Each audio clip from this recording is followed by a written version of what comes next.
പ്രിയപ്പെട്ട സുഹൃത്തുക്കളെ, CPM-ന്റെ പ്രതിപക്ഷ നേതാവും മുൻ മുഖ്യമന്ത്രിയുമായിട്ടുള്ള പിണറായി വിജയൻ എന്ന വിജയൻ്റെ മകൾ വീണ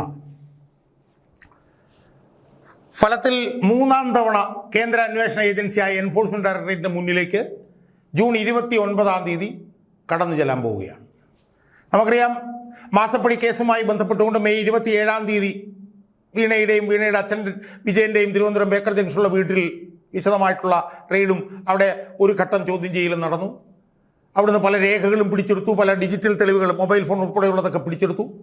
അത് പിടിച്ചെടുത്തതിനെ തുടർന്ന് ഏതാണ്ട് ഒരു 1.5 ആഴ്ച കഴിഞ്ഞപ്പോഴാണെന്ന് എനിക്ക് തോന്നുന്നു, എറണാകുളത്ത് ഏതാനും ദിവസങ്ങൾക്ക് മുമ്പ് എൻഫോഴ്സ്മെന്റ് ഡയറക്ടറേറ്റ് വീണയെ ഏതാണ്ടൊരു 8-9 മണിക്കൂറുകളോളം നിരന്തരമായി ചോദ്യം ചെയ്തതും വീണ എന്ന് പറയുന്ന വനിത വിജയൻ്റെ മകൾ അവിടുന്ന് കരഞ്ഞു കലങ്ങിയ കണ്ണുകളുമായി മാസ്കും ഇട്ട് മുഖം മറച്ച് ഇറങ്ങിപ്പോകുന്നതുമൊക്കെ നമ്മൾ സോഷ്യൽ മീഡിയയിലൂടെയൊക്കെ കണ്ടത്. അപ്പോൾ ആ ചോദ്യം ചെയ്യലിൻ്റെ അവസാനം വീണയെ അറസ്റ്റ് ചെയ്യുമോ എന്നുള്ള സംശയങ്ങളുണ്ടായിരുന്നു. പക്ഷേ ഞാൻ എൻ്റെ വീഡിയോകളിലൂടെ അതിന് യാതൊരു സാധ്യതയുമില്ല എന്ന് പറഞ്ഞിരുന്നു. എന്തായാലും അറസ്റ്റ് ചെയ്യപ്പെട്ടില്ല.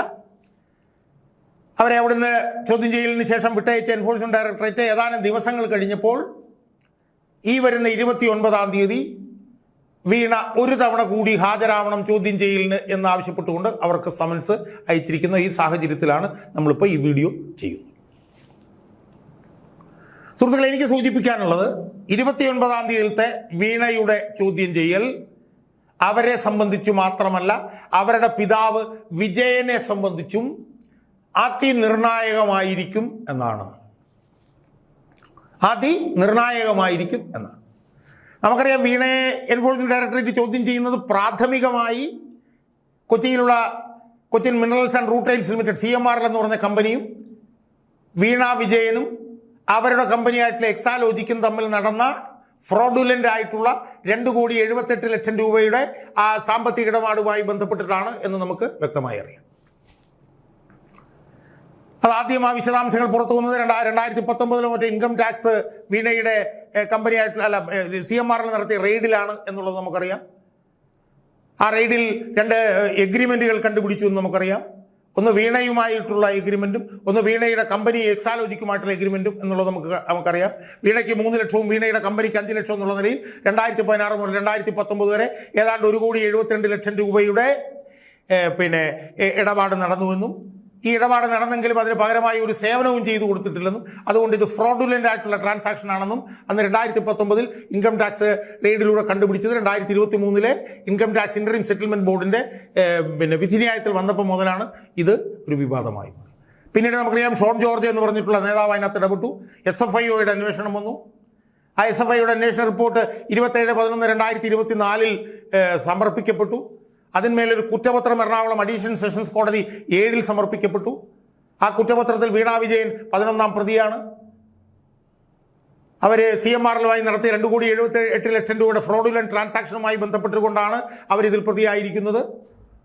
അത് ഈ കുറ്റം എന്ന് പറയുന്നത് 6 മുതൽ 10 വർഷം വരെ തടവ് ശിക്ഷ ലഭിക്കാനിടയുള്ള കുറ്റമാണ്. ആ കുറ്റപത്രം വീണയ്ക്ക് സെർവ് ചെയ്യാത്തതിൻ്റെ കാരണം എന്ന് പറയുന്നത് ഡൽഹി ഹൈക്കോടതിയിൽ ഒരു കേസ് കിടപ്പുണ്ട്. അത് ജൂലൈയോടുകൂടി ആ കേസും ഏതാണ്ട് അവസാനിപ്പിക്കാനുള്ള സാധ്യതയുണ്ട്. അതിനിടയിലാണ് ED അന്വേഷണം വന്നത്. ആ ED അന്വേഷണമാണ് ഇപ്പോൾ 29 ചോദ്യം ചെയ്യലിൽ വീണയെ വിളിച്ചതിലേക്ക് എത്തി നിൽക്കുന്നത്. സുഹൃത്തുക്കളെ, നമ്മൾ ഈ വീഡിയോയിൽ നമ്മൾ നിരീക്ഷിക്കാൻ പോകുന്നത് 29 എന്താണ് നടക്കാൻ സാധ്യത, ഇതാണ് നമ്മൾ ചർച്ച ചെയ്യുന്നത്. ആദ്യമായിട്ട് എനിക്ക് സൂചിപ്പിക്കാനുള്ള, നേരത്തെ പറഞ്ഞതുപോലെ മകൾക്കും അച്ഛനും വീണയ്ക്കും പിതാവ് വിജയനും ഒരുപോലെ നിർണായകമായിരിക്കും ഈ 29 ചോദ്യം ചെയ്യൽ എന്നാണ്. നമുക്കറിയാം, ഇതിനു മുമ്പ് നടന്ന ചോദ്യം ചെയ്യലിൽ വീണയോട് ഒരുപിടി ചോദ്യങ്ങൾ എൻഫോഴ്സ്മെന്റ് ഡയറക്ടറേറ്റ് ചോദിച്ചിരുന്നു. ആദ്യം വീണ നിഷേധാത്മകമായ നിലപാടെടുത്തു.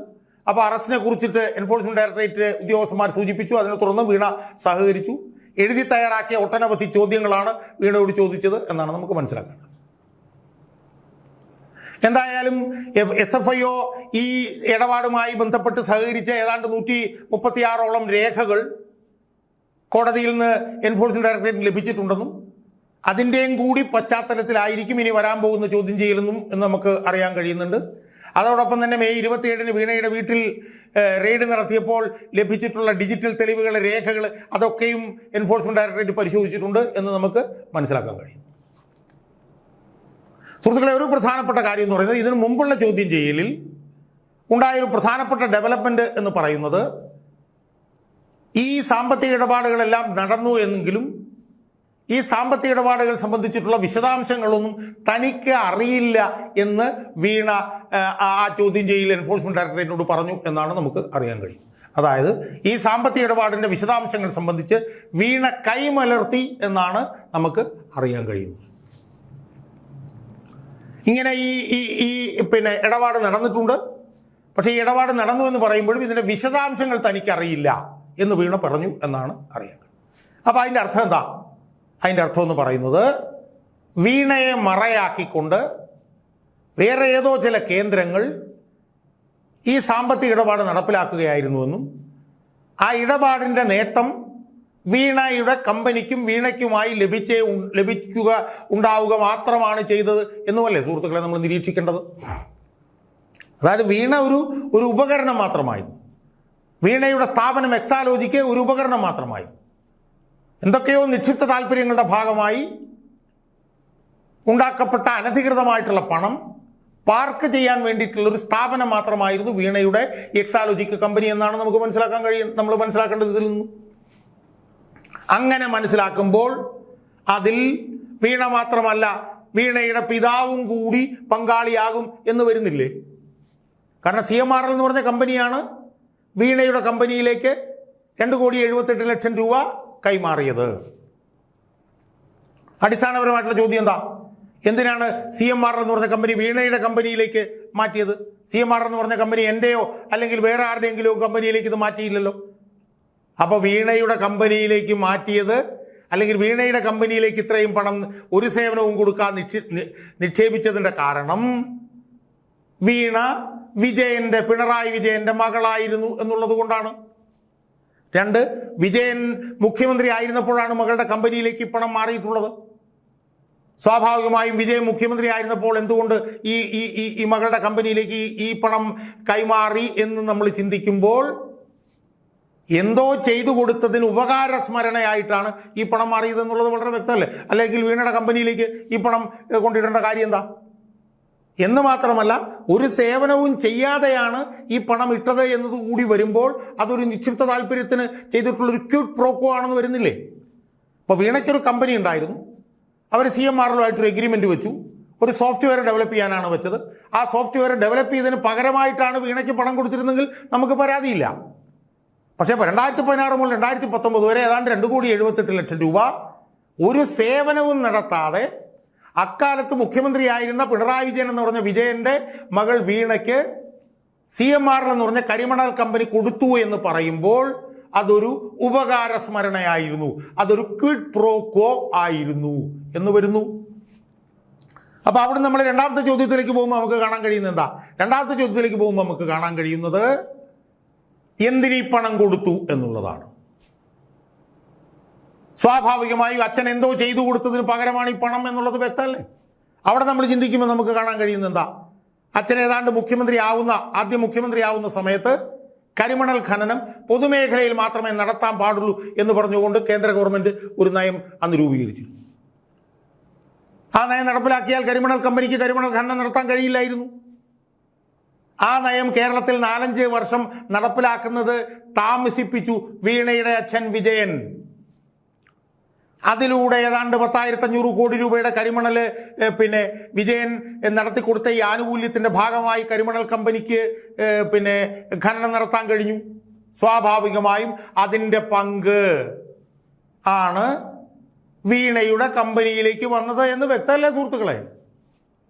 യഥാർത്ഥത്തിൽ ഇൻകം ടാക്സ് ഇൻട്രീം സെറ്റിൽമെൻറ്റ് ബോർഡിൻ്റെ ഓർഡറിൽ പല രാഷ്ട്രീയ നേതാക്കന്മാരുടെയും കൂട്ടത്തിൽ PV എന്ന് പറഞ്ഞ പേരുമുണ്ട്. PV താനല്ല, പത്മജ വേണുഗോപാലാണെന്ന് എന്നൊക്കെ ഉള്ള നിലയിലുള്ള ചർച്ചയൊക്കെ പറയുന്നു.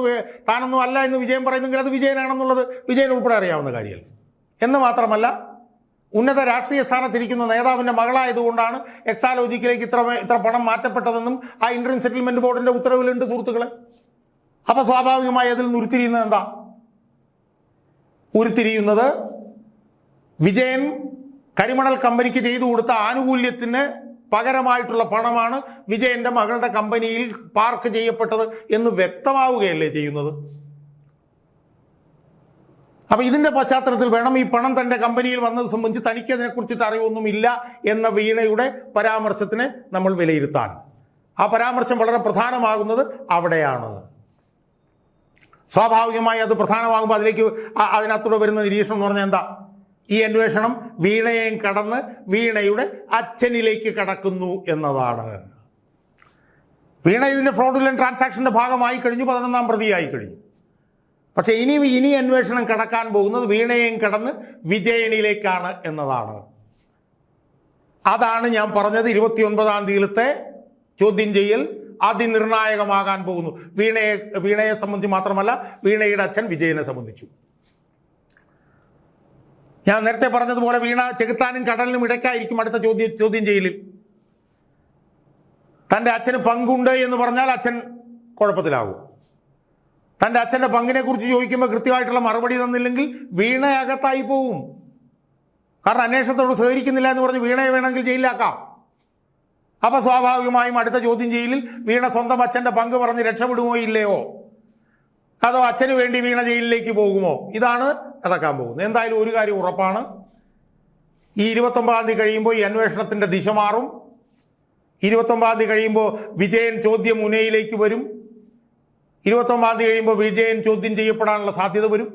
വിജയൻ്റെ ജീവിതത്തിൽ മിക്കവാറും 2ാമത്തെ ചോദ്യം ചെയ്യലിന് വിജയൻ വിധേയനാവുന്ന ഒരു സാഹചര്യം നമുക്ക് 29ാം തീയതി കഴിയുമ്പോൾ കാണാൻ വേണ്ടിയിട്ട് കഴിയും. വിജയൻ ലാവ്ലിൻ കേസിൽ ഇതിനു മുമ്പ് ചെന്നൈയിൽ വെച്ച് CBIയുടെ ഓഫീസിൽ വെച്ച് ചോദ്യം ചെയ്യലിന് വിധേയനായിരുന്നു. ആ കേസ് ഇപ്പോഴും ഈ സുപ്രീം കോടതിയിൽ ഇങ്ങനെ മരിച്ചു കിടക്കുകയാണ്. അതിനുശേഷം വിജയൻ ഈ കരിമണൽ കമ്പനിയുമായിട്ടുള്ള സാമ്പത്തിക ഇടപാടിൻ്റെ കാര്യത്തിലും ചോദ്യം ചെയ്യലിലേക്ക് വിജയൻ നീങ്ങുന്ന ചിത്രമായിരിക്കും 29ാം തീയതിക്ക് ശേഷം നമുക്ക് കാണാൻ കഴിയുക എന്നതാണ് എനിക്ക് ഇത് സംബന്ധിച്ച് ഇത് സൂക്ഷ്മമായി പരിശോധിക്കുന്ന ഒരു പൊതുപ്രവർത്തകൻ എന്നുള്ള നിലയിൽ എനിക്ക് എൻ്റെ പ്രേക്ഷകരോട് പറയാനുള്ളത്.